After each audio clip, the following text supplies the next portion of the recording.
And Team Empire, they're going to counter with Spearbreaker, Drow Ranger, which is an interesting one, with the Nyx Assassin then being second pick by Team Secret. Puppy is the type of captain who I always feel, and I think I mentioned this in the first game too, he likes to 5 seconds direct counter and take you out of your comfort zone. Like, you saw how much emphasis he put on laning phase in game number 1. And Void is just one of those laners that, even if you don't win your lane, you're still offering a tremendous amount of contribution during team fights. You land one good chrono, you're just good to go. And we saw, obviously, in the last match that Gossick struggled. You know, he landed an airball chrono, and it was pretty painful. Sure, at that point, they had already kind of made their way back into the game, but the hero still did its job. Yep. And that's the thing about Void, is he is crazy stable as a core position. There's not a lot of core heroes where you look at and you just know what value that you're going to get out of the hero. Sometimes you have a bad game and you can't do anything. Whereas Void is just like, hit my chronos. That's it. This draft is actually going by so fast. It is going very fast. Yeah, look at it. We just had Axe, boom, instantly went to Wyvern. Back and forth to Team Empire, who instantly pick up Enchantress. I want to talk about a couple of these heroes. I first want to start with Spearbreaker, because I feel like he's the forward position that, at least in our game and the opening game that we're both kind of watching, was kind of getting ignored. But I feel like he is the forward position that has risen the most. You know, Night Stalker, I think, is still probably one of the best out there. Clockwork has fallen. You know, he used to be one of the best, and now I think he's fallen very, very much by the wayside. Spearbreaker is now like the new Clockwork. You know, he's a forward position that really just can't be contested, who just kind of like stands and no one wants to fight him. And he still offers pretty good control going into the mid game, thanks to having a stun that goes through Magic Immunity. Spearbreaker has always kind of been that hero where you look at a lineup and you see weak lanes and you just want to pick SB. So when you know that you're going to pick something like a Drow Ranger, you're looking for a lane advantage, you know, bare minimum. Spearbreaker helps supplement that. Axe is very good in lane against melee heroes, which currently Team Secret have 3. So I think that the Axe game is also going to be decent. Enchantress, fantastic against what I assume is a support duo of Nyx Assassin and Winter Wyvern, because these heroes do not have any way of dealing with creeps in the early game. So you enchant something, you know, maybe it's an Ursa, Satyr, doesn't really matter. You can just harass, you can be annoying, and these heroes are opening up a tremendous amount of space for a last pick mid hero that's going to have the effect of Drow Aura anyway. So you're looking at maybe the shoe being on the opposite foot of Team Empire having this very laning focused kind of team that they want to snowball and push with, whereas that's what Secret did in game 1. Right. Secret are much more about, okay, we got a good team fight. Our wave clear is not the best, but it's okay. Like Winter Wyvern's Arctic Blast is pretty decent, and then you have Axes. But that's it. So again, it's going to be down to a team that has heavy push against a team that needs enough time to get their wave clear up. It feels very, very similar to game 1 and how the teams mesh together. Beastmaster, the most recent pickup here for Team Secret. He's an interesting one. I talked to Kazu about some offlaners going into TI. I was just kind of, you know, we're going back and forth about what our thoughts were about some of the heroes, and Beastmaster kind of came up and, you know, he said, I think this hero's good again. I think, like, it's not really being picked up right now. It's a bit slow, but it really works out. It's a strong laning phase hero. It actually works out really well, similar to, you know, these Legion Commander type heroes that are able to do quite well against maybe a single support. It forces a lot of attention in the offlane, and it's always going to get its farm. It contributes a lot when it comes to the vision game, which is quite important element to team fights and this general idea of what we're looking at for this meta, right? Which is pushing out waves and being able to have a control of the map to be able to enter into the team fights that are advantageous to you. Beastmaster adds a lot in that regard.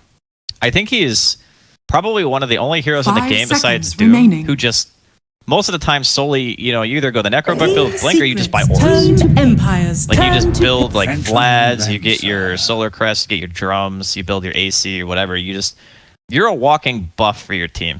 Yeah. And I think that's one of the cool things about the hero, that it doesn't really matter what composition you pick, everyone's going to benefit from 45 attack speed.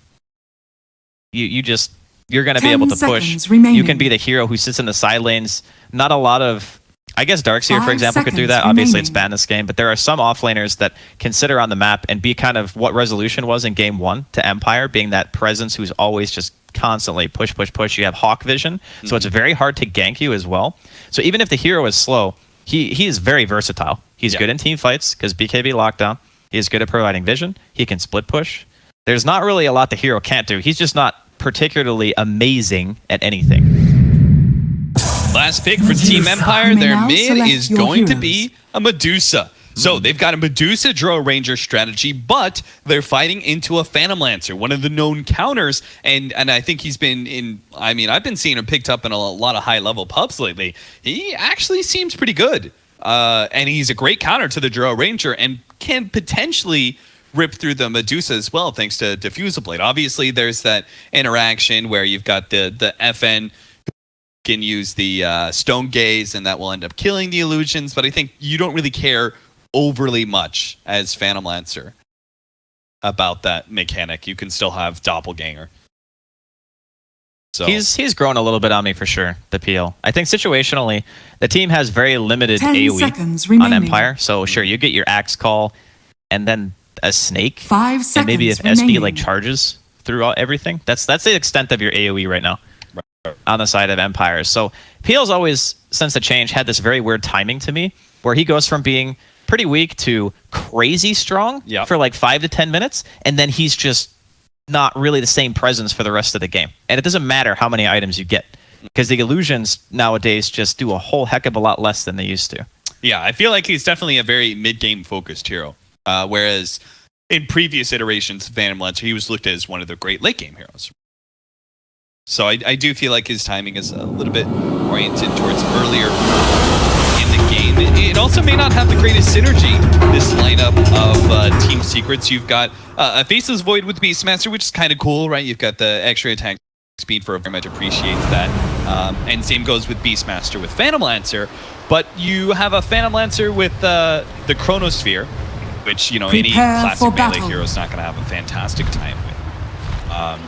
I feel like in general, Team Secret's just kind of looking a little bit less at maybe what you were talking about, like less focusing on synergy with ourselves and more encountering the enemy hero. What I see out of this is a lot of ways to be able to protect towers and counter Drow Ranger strats in general. It certainly provides a tremendous amount of lockdown. Yapzor. Wow, level 1 Battle Hunger may mean a death on Yapzor as they slow him down double. That's painful, though, that he skilled that and he's not going to get a kill. I can't believe he skilled it, like, right away, too. Yeah, there was, like, no hesitation. I guess if they're going to send a creep up there, it might be okay if he can get to level 2 fast. Depends on what the lanes are going to be. So, realistically, it's going to be, what, a Void and a Nyx, maybe a Winter Wyvern. Depends on, you know, how Secret want to shape their lanes. But either way, I think he'll hit level 2 pretty easily. Yeah, if you kind of look at it this way, they don't really have a threat. Yeah, right. That's kind of what I'm getting at. Like he'll be able to hit level 2. Yeah, and what I really like about Battle Hunger is being able to just throw it on a support and run at them, right? And I don't think there's no turnaround. The battle begins. So he just Battle Hungers and runs at somebody. I don't feel like there's this immediate like, no, you're not able to run at us. We have this power, you know? Yeah, I agree completely. So. Might be most terrible thing in the world. Puppy is actually sitting down here as the Winter Wyvern. He's going to try and get our Beastmaster off to a really good early start. Now, Beastmasters, I think nowadays they don't actually go for the Boar level 1 just because it's too weak. So with the Axes level 1, they'll be able to do a lot of damage to this Drow Ranger from the get-go. Yeah, we'll see how far up Resolution wants to go. He's seeing only one support on the map, so yeah, he's going to hide. Just very good awareness. Already a charge coming bottom, so at the very least, it'll be a 2v2. Charge hits onto Kezu. Resolution not actually putting any damage onto Kezu at that time. He is playing it safe as hell. Finally, he's going to poke out as this next creep wave comes in. I think he kind of knows that if the support is hiding, it's hiding on the right-hand side of the trees. He's trying to keep the creep wave. Sure enough, Maposhka pops into the trees. Puppy immediately pops out his Arctic Burn. Swing and a miss there on the axes from Kezu. I think he actually just wanted to kill that patch of trees, just so the Resolution wouldn't have anywhere to stand. Like, where does he stand now if the wave meets there? Meanwhile, middle lane, we do have Rogers Enchantress going to be camping up here. We talked about 4 positions and their presence in the mid lane, how important it is. Well, there's very few heroes that actually have more presence in the laning phase, immediate laning phase, than Enchantress. Not because of her, but because of her creep. Especially a Satyr Tormentor, 4 shots of the Shockwave. And ends up on being, what, 600 that in total? Yep. I think it is 640. It's a ton, man. 160 damage for 100 mana cost spell at like minute 2. Doesn't get much better than that. Really doesn't. Makes me think back to the old days of the Harpies. I would go mid and spam lightning. That was the worst. If you played mid in that patch, if you had an Enchantress on the enemy team, you just said, okay, I need a support to come here just so they can eat spells. Yeah. Like, just take the lightnings for me.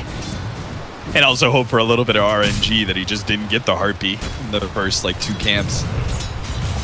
Mid one, finally laid that Satyr down. But, oh, he actually had to pop the Doppelganger there because that bouncing snake could have actually killed him. It's, more bounces it does, obviously, the more damage. So that 3rd bounce would have been a hefty amount. He is going to pop that healing salve, and Yapsor's going to give mid one the space to do so as well. That's such a nice rune for Nyx. Like, a lot of the time, you feel pretty bad just haphazardly throwing your spells out because they cost so much mana, and your mana pool is pretty low. But you get an Arcane rune, you're living life. You're just walking in there and just throwing them out. You get like 2 or 3 full rounds of spells, I think, with that rune. Yeah, 60 mana cost, mana burn. That is value. Yeah, that's definitely the dream. But the laning phase so far, the only thing that really, I think, bears mentioning is just, again, Gostic having a super easy lane. We kind of expected this. They, like you mentioned, they don't have the heroes to necessarily punish him. Right. And now Rogers making the rotation up too. They're going to be able to force MP back. This is a really hard kill, though. Well, maybe the kill on Puppey is going to be a bit easier, but misses out on the Centaur stun. Unfortunately, the ensnared control wasn't enough. Time walk away right before. I like the game plan that they did. It was really well thought out, what they did with this Beastmaster. You know, the Winter Wyvern gives a little bit of space. Even if they didn't get the harassment in on the Drow Ranger like they had hoped, it got Kezu into this Quelling Blade Poor Man Shield. The Poor Man Shield is particularly important because he's able to deal with the harassment of the Drow Ranger a lot easily. And you get to that level 3 where you have the Boar, which is actually a threat rather than just an easy creep for the Drow Ranger to kill. Yeah, I think it's just a very good understanding of the hero in general. Not a ton of teams run Beastmaster anymore, but Kezu is one of the guys, when he first made the transition over, he loved the hero. Like, he liked playing it quite a bit. So, again, top, Gostic just trying to go in here. Dude does manage to get one spin out, but the time walk away is going to undo that damage. Now he's actually a bit low, 250 HP. As Creep Wave starts getting cleared through, Secret's going to feel more comfortable laying damage onto him. MP is 6 seconds away. Is he going to keep chasing for the chance? Well, they do manage to get the stun. That'll make things a lot easier if he gets a bash. Guaranteed kill, and doesn't even need it, actually. First blood goes to MP as Gostic gets a bit too aggressive up in that top lane. Ends up getting caught by the rotation at the Nyx's side. Chased him for quite a while, though. Those types of kills, I always kind of think in the back of my head, was it worth chasing him and missing like potentially 2 full waves of creeps? Yeah. That's always the trade-off, right? And it's not like he's even doing bad because of the death. He's still the highest CS in the game. So he's going to walk back up there. He's going to have full health and mana now. And he's going to feel pretty good about it. Yeah, he is going to have nothing to deal with him. Couldn't even get to the side shop to pick up boots or anything. How's mid lane going? 17 and 6 for FN's Medusa compared to Phantom Lancer sitting at 29 and 18. It seems like this lane, I mean, I'm sure Enchantress had some part to play in it, but it does look like the Phantom Lancer really wins this matchup against the Medusa, very similar to Radiant's Invoker, middle tower which was the last time attack. that we saw a lot of Phantom Lancer, was when he was picked up as mids against Invoker players. So the one thing that I think gives mid one a really good advantage in Radiant's this matchup middle is tower is under obviously attack. both heroes can buy bottle, but I think mid one has the easier time getting the runes. Because if a Medusa tries to walk to a rune with no boots, because right now he just went for the double Radiant's Wraith Band middle and just trying to tower is infuse under that attack. drow or damage, you put yourself at pretty high risk of death. But if you just have like this really tanky, annoying Nyx Assassin running around for you and scouting out runes and stuff, well, the Enchantress really just wants to pressure the lane directly. You get the runes, you win the lane, because you can spam. You can just throw lances at the Medusa over and over again. I'm actually kind of surprised he hasn't purchased a raindrop. It's like 6.5 minutes in. I guess maybe he's just a little strapped for money at the moment.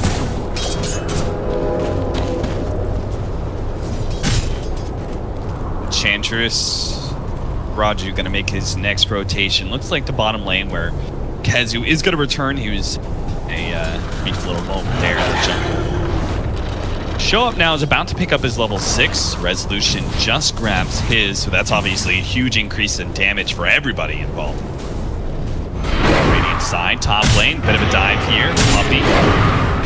This man just got out Miposhka, unless they get a bash. Oh, at the last half second. The last swing does stop the TP. Miposhka will fall into that. He does have the 3 points into time lock. A lot of the time, I guess if your lane is more difficult, you probably just max the time lock first. But if you just want to get a kill in chrono, then you just max time lock. So it's definitely a choice that paid off there, getting the 5% extra chance to bash. Yeah, showing him who's boss. I feel like when you go for the like 4-1-1 build or something like that, you just don't have no damage, you know? Yeah, you need teammates in order for that build to function. Or you need to go for like a more late game centric thing. Oh, FN is going for it, trying to get to the shrine before the next nuke. He will get there. And with the value of the mana, maybe it's not enough actually, but Poshka is going to need to help him out here. Gets the charge onto all those illusions. Mid one has enough mana for one lance, but no doppelganger, and it's not going to make it out against these creeps, it looks like. Throws down the nuke on FN with a dying breath. Team Empire do manage to pick up their first kill, and what a kill it is. Well, mid laner of mid one, who's level 7. That was some much needed golden experience for Empire. That was a very fortunate creep to have in that situation. Like having the wolf for the extra damage and having the Hellbear Smasher. That's probably like the best combination of creeps. I guess you could sub out the Hellbear for a Satyr, but even then it doesn't slow, right? Yeah. You get the slow and you get the damage that killed all the illusions that let them know right away which PL was the real PL. And he only had 1 point into Doppelganger, so he wasn't able to get away. Very nice stuff. Good turnaround there from Empire. Around, CS is looking quite good for Empire if you're focused on the side lanes. Gostic 63 and 4, 56 and 16 for Resolution's Drow Ranger. A little bit of that is obviously going to be Boris, so it's slightly inflated for him, but the real downer for Empire here is FN. Man, what is with it? Secret is just always threatening FN. Poor guy. They've given him, I would say, subpar matchups 2 games in a row. Ooh, bottom lane looks like Kezu led off with the Primal Roar and PTP'd in. Got the Chronosphere down, but he didn't manage to really get the bashes needed. So Resolution is actually going to pop the healing salve, turn around here, and MP doesn't have the time walk up. He only has the low level, level 2, and that's not going to be enough. Now they're slow onto Kezu. They might just turn this thing entirely around onto Team Secret. Kezu's going to try and get the kill on Miposhka. Can't even get that much. What was a double ulti used to kill the Resolution Drow Ranger ends up failing entirely, and Resolution ends up getting 2 kills in return. He might even, well, he might not get the tower, but he's going to get a lot of damage on it. Oh, yeah. He popped the aura as well, so the range creeps are just going to be going to town. I guess he's feeling a little bit unsafe at the moment, just going to go ahead and back off. Maybe seeing a rotation coming down. They don't have any boards in that area of the map. Probably just saw the heroes leave mid. Just aside. Gotcha! After that mid tower drops, Dire's middle tower is under attack. Secret just cut through that Radiant jungle. Roshan's gonna be safe. How much of this do you think is oh, Wing Dagger already picked up by Gothic, and he's managed to jump on a mid one. Huge kill. They've now killed mid one, the Phantom Lancer, who has been, I mean, Secret had been babying him really hard. You know, they just kind of like helped him win his lane, also had the better matchup in heroes in the 1v1. And now he's just died twice. He's the hero that has all the farm for them, and they're still going for more. Puppy does manage to save himself though with a Cold Embrace, and Roger will not be caught by any of Secret's heroes. Yeah, that is... You look at that timing, I mean, sure, his lane was easy and everything, but he is just crushing it this game. He's got so much farm, 79 CS, an 11-minute game.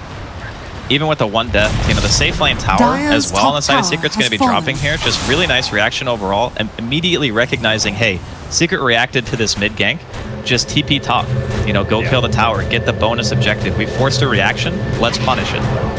And FN, I mean, this is one of the... Oh, there's the blink call. They managed to catch him again. Mid one. He's not going to be cut down this time around. Does manage to get the doppelganger on. Actually turning and fighting and using his illusion to bait out. And runs the other way. He doesn't get out of here, does he? He managed to get the slow on the Gnostic, slowing down that blink dagger. The nuke actually cancels the bottle charge. 1 second up for the blink, though. Mid one's not making it out of here. I think that's one of those tricks that you see, and you fall for it maybe like 1 or 2 times. But then after that, I think against the team, okay, we're just dead. We did. Goodbye. Empire's killing it right now. Dude, this is impressive, to say the least. Dyer's Like middle tower are they is gonna under lose this as attack. well? They just might. Gnostic's coming in. The blocks on top of the creep wave.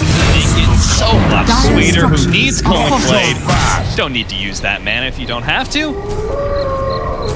Dyer's This is bottom looking tower is under perfect. I attack. mean, they've got this beautiful combination where Regeneration. Resolution's doing all this split pushing and tower killing, and even some hero killing, as he's setting up for a potential one on MP. And then FN is the big tanky Medusa who can stand in front of tower pushes, so Secret aren't able Dyer's to get middle the tower counter. has Wow, they're gonna lose denied. MP. They just Dyer's killed bottom him tower is basically under by attack. casting a level 2 gust and just auto-attacking him to death. Like, that's how much damage the team does right now. Dyer's bottom Bottom tower lane, they're going to go has into fallen. FN here simply because they have to, but a nice turnaround. Gnostic managed to get a 2-man blink-in call, but he doesn't get enough spins to really threaten anybody, so it looks like he's just going to have to trade his life for his allies. Oh, That was close. so close. That was like, what, a quarter of a second? Yeah. He was almost rewarded with the TP out, but... God, just Radiant are imagine if he had his scanning. blade no finish there. I think he actually would have killed like 2 of them. He has been incredibly fortunate with his spins this game. Like, he gets a blink call and he immediately spins like 2 or 3 times on point every time. I think Radiant's this is bottom in tower part is under attack. sort of expected for Secret, the fact that this axe is getting so far out of control, because look at their support duo. Nyx Assassin, Winter Wyvern, that's not anything to write home about. You've got also 3 cores that all kind of need help in some way. It always is going to need help. And Radiant's Beastmaster, bottom you need to tower is enable under him attack. in the first 2 levels. And then, obviously, a Faceless Void.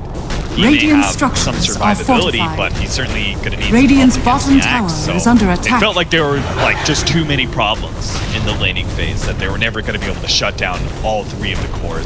One of them was going to get really far out of control, and right now that's Gnostic's Radiant's bottom and, tower has also fallen. Resolution Stro Ranger, who's currently sitting at 7k net worth after taking not just hero kills, but also tower. They've pretty Dyer's much middle hit tower every is single under kind of attack. point. Okay, nice snipe there from Radiant's Yapsar. Gets the courier courier with the has been vendetta in the middle killed. lane. So that's something, you know? I mean, you take what you can Time is money. Especially since it had the tome on it. get. Yeah. It's like a direct middle finger to the enemy support, you know? He's like, oh, you're looking at that. Well, I guess there's not even level 6s or level 7s. They are already at 7 and Radiant's 9 bottom tower on their is under Enchantress and attack. Spirit Breakers. They really didn't need that tome. It's pretty late, I think, for someone to be like level 5 unless you're behind. Yeah, that's true. Like, Secret, I would imagine if anyone was going to be level 5, it would either be the Nyx or it would be Puppy. But, you know, even they are both 7 at this point. But a smoke up, it's going to be an immediate rotation towards the bottom lane. It can catch here if they run into Yapsar. He's got his Vendetta coming up, so hopefully they have the counter vision for it. They don't have the charge and they don't have the counter vision, so that ends up being a smoke and a rotation wasted. Surprising to see Mapushka not carrying around dust. Like, Spirit Breaker and Clock, in my opinion, are like 2 of the best dust carriers in the game, just because they're always going to be on top of you. He all in invested for Ernst, still not buying it. Yapsar, meanwhile, is going to continue to play his aggressive roaming ward strategy as the Nyx Assassin, using that Vendetta to scout out the enemy team, see where the rotations are going. He does see a lot of heroes leave this jungle, so that'll be room for Kazu to poke out, seriously push down this bottom wave. Though one of the big problems I can see Secret running into this game is pretty similar to what I think Empire struggled with in Game 1 until the Luna got a lot of farm, which is you do not really have the ability of pushing lanes out that fast. So that means that you have to spend a longer period of time in the lanes. And when you do that, there's a Spirit Breaker, there's a Blink Axe. Like, those 2 heroes, they can kill pretty much anybody at this point in the game. Especially if the Axe gets lucky with the spins. So because they lack the wave clear, and because they have to show on the map more often, it kind of puts him at a disadvantage, I feel, this time. Two-faced. Puts a lot of pressure on Gostic to successfully find those pickoffs. He was on pretty Team close Secret. there. Radiant's bottom tower Just is under barely attack. whiffs out. Killing this Wyvern. Still though, he's in a good position to just push out the creep wave and finish up his blade mail. Just fast incoming. That'll seriously be a big upgrade in power him, especially against some of these Radiant's heroes like, bottom Faces tower Void is and under Phantom attack. Lancer, who usually the margins there are so razor thin against surviving against the Axe's initiation. That blade mail can oftentimes be the thing that tips it over to the favor of the Axe. Get the successful culling. As an avid core player myself, playing against a Blink Blade Mail Axe is probably the most frustrating experience in Dota. Yeah. Because he can have like 6k net worth and you can have 25k net worth, and that Dire's Blink Call top still tower kills you. is under attack. And you're just like, why do I even have items? Yeah. I don't know what my purpose is. I'm just hurting myself, really. It's not great. All right, Phantom Lancer. This is one of those timings for Secret, right? Where you said, they're not going to be able to do a whole lot. Some of these heroes are quite tanky, and they just won't have some damage. Dire's Damage top problems, right? tower has Use a fallen. blade. That'll help smooth things over a lot in this period of time. But that's really their only big source of damage so far. Even MP with his Mask of Madness, that's not a whole lot. Either of the supports are really heavy hitters. Some other classic support. And Kezu is currently opting for a Solar Crest build. Not too surprising. I like this route. I mean, it is pretty common. He's gonna get the Vlads, I guess, first. Yeah. Gonna save the Solar Crest for a little bit later, but he's just that presence in the bottom lane, You kind of have to commit a lot to kill him. So I think that Empire are kind of debating with themselves. Is it worth it to go down there and actually kill Kezu? Because the lane is getting pushed out constantly. He's sitting in the trees, just last hitting with his boars, trying to stay in the XP range. And over time, someone will eventually have to go and address this. And then when that happens, maybe Secret, they find a Chrono, they find a Winter's Curse somewhere, or maybe just Yapsor scouting out with the Vendetta can be enough to set up a kill. But for now, it looks like Empire are not looking to do anything too aggressive right now. They just want to try to buy their time. They do have a Medusa, after all, one of the better late game heroes. But in my head, we talk about the lack of damage on Secret, and it's definitely prevalent now. But if MP gets a lot of farm, and the Beastmaster has all these like team fight aura Radiant's items, and bottom the PL tower also has is a lot of under farm, attack. they can still sit there and trade back and forth in the late game. It's not as if it's just an auto win if Empire make it late. Right. I haven't actually heard anybody give a name to it. This Radiant's bottom tower is under attack. hide and tree meta that we've got going on. It's the Jimmy meta. Jimmy meta. I like that. It's the Jimmy that's a meta. good call, Jaskell. But I feel like that's been like such a huge thing everyone's doing in the past year, since I think in general teams have a better understanding of how to be able to force movement from enemy teams and what the most efficient ways to do that is. Being able to push out a wave and TP back is really inefficient compared to pushing out, hiding in the trees, and then pushing out again, and then hiding in the trees, because the cost for the enemy team to actually successfully gank you, there's a lot of hard work that goes into ganking a split pusher like Beastmaster, who's hiding in the trees half the time and letting his boar push out. You have to maybe smoke out just to be able to get there, and then you have to run along the side of the map just to be able to find him somewhere in the trees, and even still, there's a chance he TPs out before you successfully get the stun on him. It's a lot about commitment versus reward, like you're saying. Okay, charges the bird here. Might be in trouble for it. Well, bird's the word. Doesn't even kill it. Dire's top All right, it looks tower like he'll be is okay. under attack. But top lane's just being chunked a little bit. Roger up here, just being annoying. Get him with the double siege creeps, man. He's gonna TP away, and this is a Look at tower. how much- Look, it's the Drow Ranger aura with double creeps. Oh double my siege God. creeps.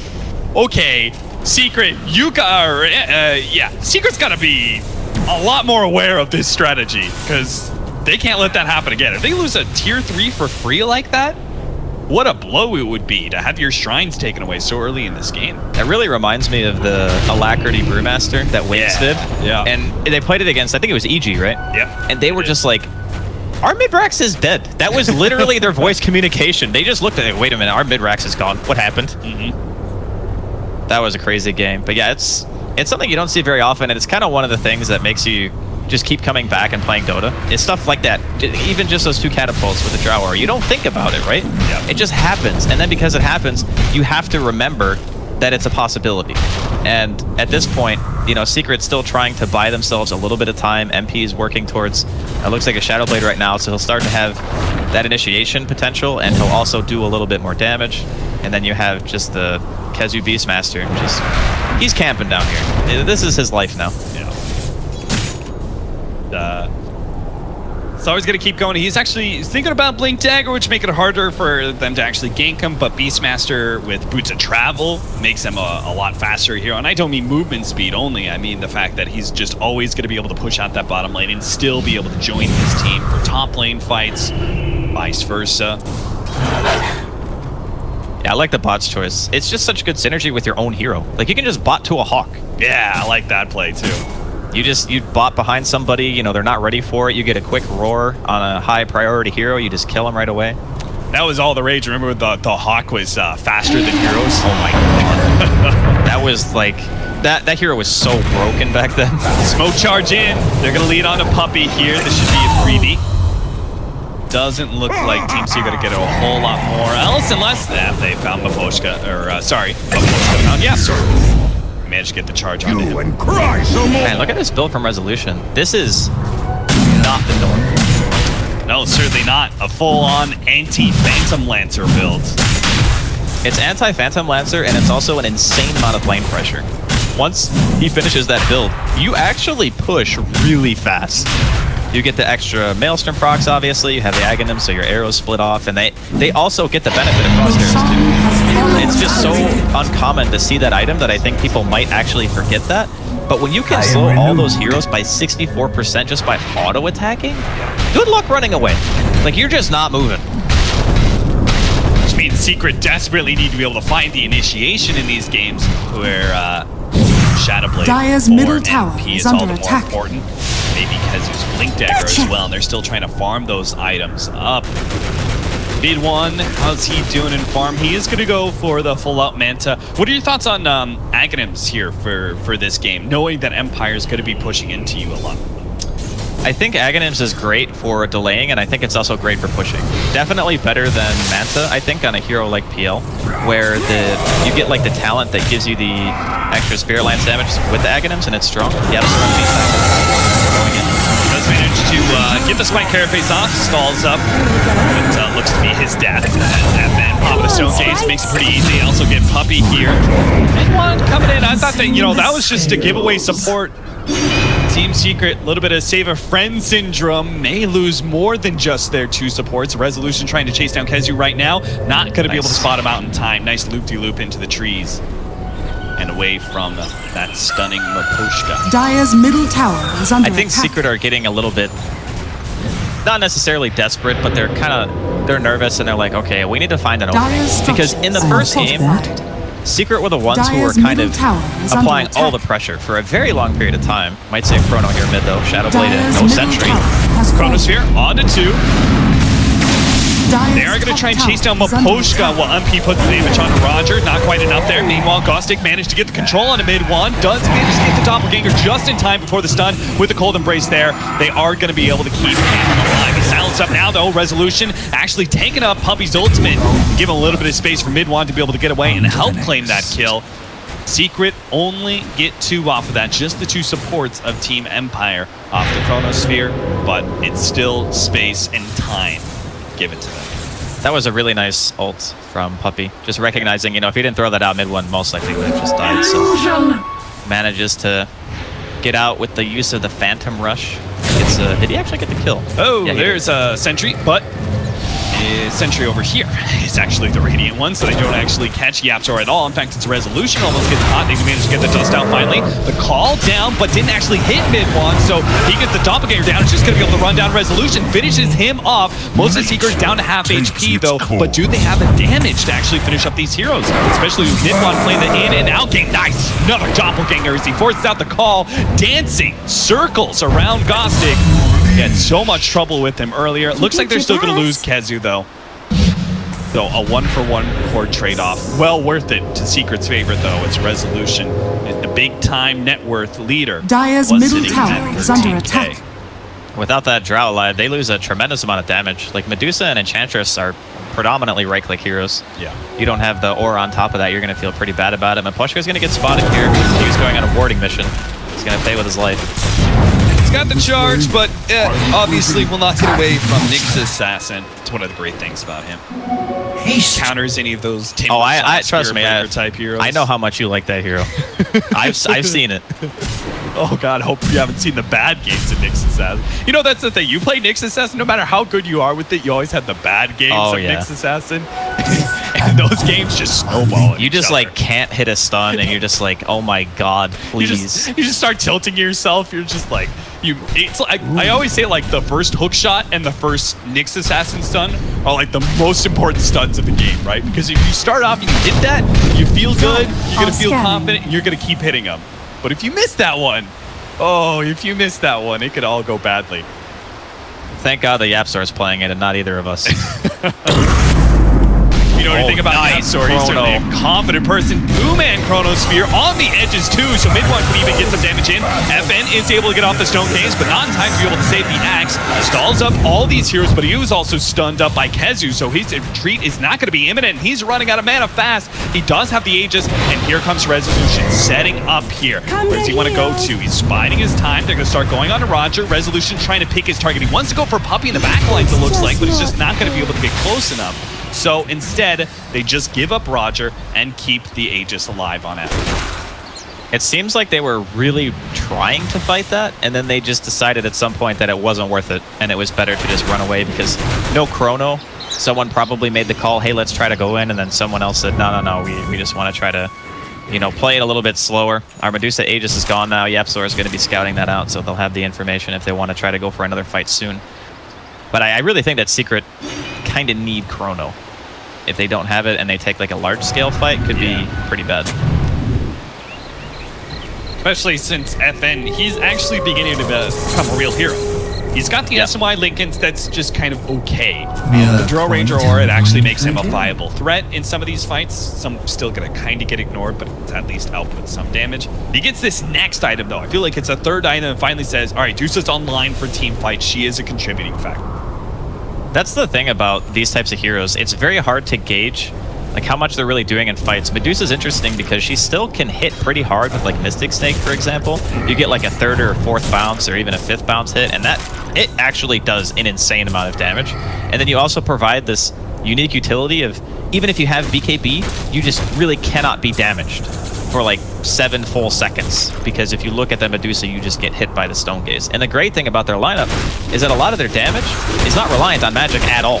So when you get stunned, you're taking the same amount of damage from the Enchantress and the Drow Ranger and pretty much anyone else who's hitting you. So there's just huge implications, the synergy behind someone getting frozen by that ult. You know, Draskell, you and I don't get to cast as often together as I would like, so I always like to put out these little feelers to kind of see what you're like as a player. Okay. How are you feeling about Aghanim's Medusa? I've tried it a couple times. Radiant's bottom tower They buffed it is again, under right? attack. Yeah, they buffed it a little bit. So, personally, I feel if you can buy an Aghanim's on Medusa, your team either A, already has a tremendous lead and it probably doesn't matter what you buy, or you Radiant's just have bottom insane tower is damage falling. and really all you need is a tiny bit of control. I feel the same way. It's kind of like one of those items that I get, and when I get it, I'm just like, oh, I guess I've already won the game. Yeah, It doesn't matter. And if you get it when it's really needed, it just doesn't seem to be impactful enough. Yeah. Right? Just down your Mystic Snake. And I was kind of curious as to what the purpose of that particular Aghanim's was. Yeah. Because getting like a bounce big enough to warrant the stun on that, it's like super unreliable. Yeah, it's just not realistic, and it's not your hero's job either. And it, like if you get just the like half-second stun on one of the close heroes, you sometimes don't even get a right click off before he's unstoned. Because you bought an Aghanim's and you have no attack speed. Obviously, FN, he's not going for an Aghanim Scepter, he's going for the Butterfly. Much better item choice.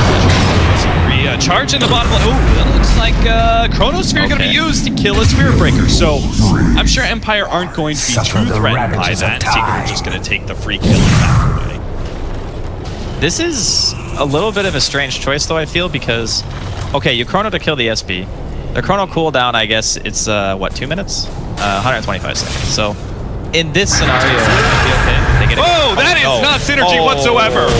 Both ultimates being used there. Mid-1 caught in Ghostic's call as well. They are still going to be able to run down Resolution if they get the counter vision out. He turns around, throws out a little bit of damage on MP. Looks like 1-for-1 trade-off there.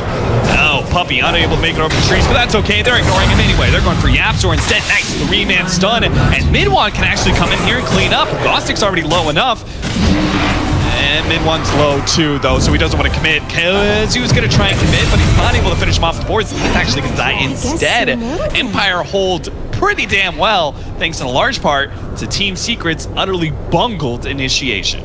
I feel like I don't even think that's miscommunication. I think that Puppey didn't realize that he was going to be able to get in range fast enough, like the Beastmaster, because they just throw the Roar and the Curse right on top of each other. So a little bit unfortunate, because obviously you want to roar someone when they can actually take damage. But even, you know, that aside, they didn't have Chrono. They messed up their initiation. They still managed to get a pretty important core kill. And I think if Mid-1 hadn't taken so much damage at the beginning of that team fight, that they probably would have just killed everyone. Yeah. Because PL's kind of at that stage now where he's got the Manta, he's got the level 2 Diffusal, he's feeling pretty strong, and they can't deal with him unless they kill him Radiant's in a call. top tower That's is like under their attack. way of executing him more or less. And that's also going back to earlier, we talked about the Manta choice instead of the Aghanims. He needs it for Drow. Like, if he doesn't have it, he's going to get gusted and die. I don't know. I think Secret have missed their timing. Because now you've got Butterfly up on the Medusa, and Phantom Lancer isn't nearly the threat he once was against this hero. Because you've got the level 20 plus 600 mana, and you've got a Chrono again. percentage. Now the Chronosphere, FN is losing his mana pretty fast. You're unable to get off the Stone Gaze. That means he's dead for sure. Getting a run down, and Mapochka is the added cherry on top. So Secret, right in front of a Roche Pit, managed to get 2 kills. Seems like a pretty clear objective turn. Yeah, this is where the Beastmaster really comes into play too. You get the extra vision around the pit just in case someone tries to go for like an Aegis steal. You have the ability to kill Roshan super fast with pretty much no risk. That inner beast aura just being super strong. But going back to your point about the Medusa and like Secret kind of missing their window, obviously in hindsight, they got picked off. Right? The Medusa was forward, got killed, maybe overestimated his own survivability.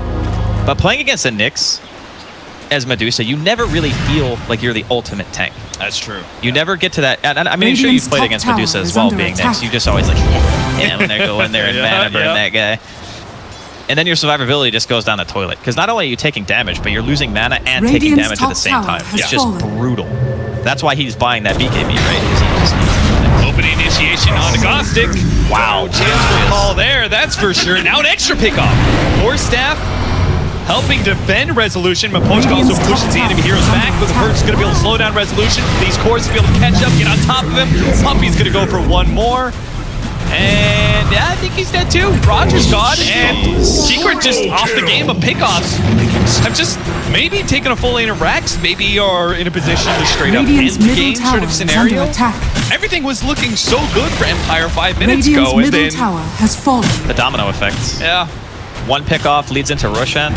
That's why I was really worried about the usage of the Chronosphere, because Roshan was going to be spawning really. They're going to give him poison. Radiant's middle They tower just is under keep attack. finding them one by one.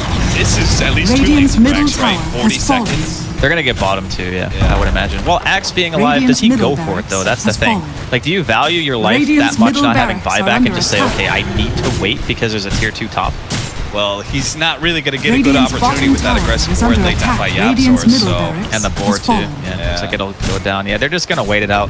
It's probably the safer Radiant's play. bottom barracks Because if you go in has and die now, the game is Radiant's just, bottom it's pretty much barracks over, right? has fallen. Like, they walk top, they kill the tier 2, then they just walk down. But that was probably the most unfortunate series of events, like back to back, just continually getting picked off. Maybe overestimating your own survivability or underestimating the initiation potential of Secret. Because they have 2 blinks, right? They have the blink on Puppey and they have the blink on Kezu as well.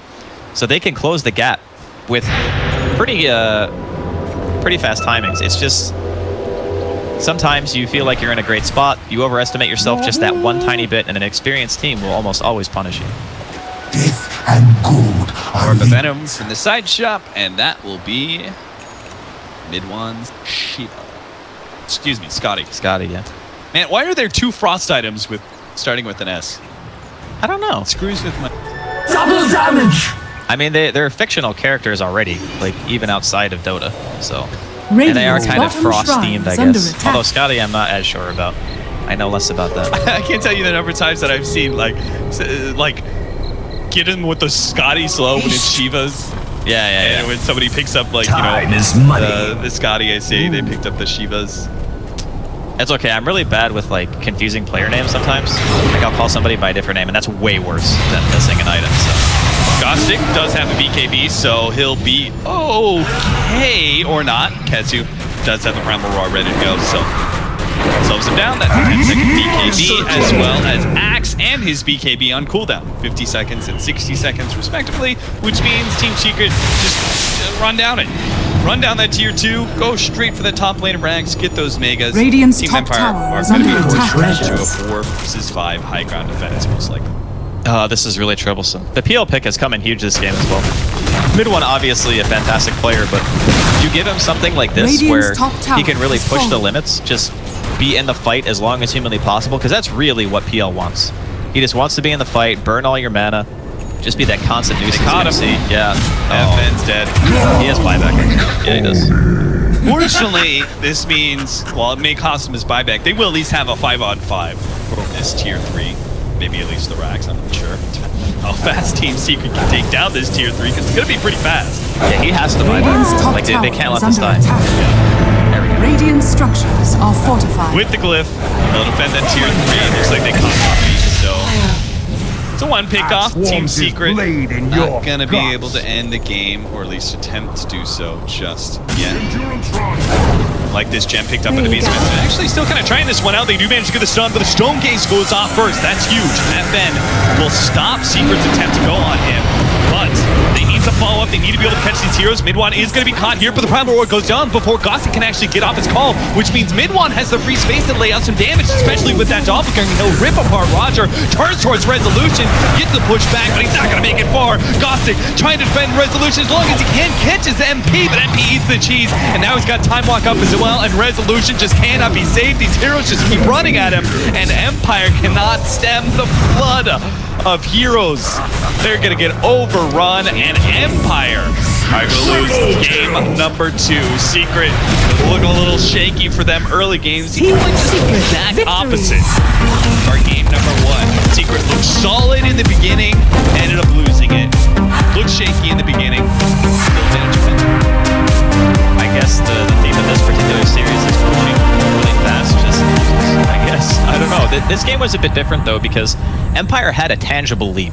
They had like 9k net worth at one point, I want to say.